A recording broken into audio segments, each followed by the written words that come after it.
بسم الله الرحمن الرحيم. لا أقسم بهذا البلد وأنت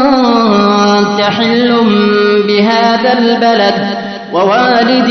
وما ولد لقد خلقنا الإنسان في كبد أيحسب أن لن يقدر عليه أحد يقول أهلكت مالا لبدا أيحسب أن لم يره أحد ألم نجعل له عينين ولسانا وشفتين وهديناه النجدين فلاقتحم العقبة وما أدراك ما العقبة فك رقبة أو إطعام في يوم ذي مسقبة يتيما ذا مقربة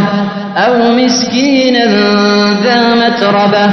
ثم كان من الذين آمنوا وتواصوا بالصبر وتواصوا بالمرحمة أولئك أصحاب الميمنة والذين كفروا بآياتنا هم أصحاب المشأمة عليهم نار مؤصدة.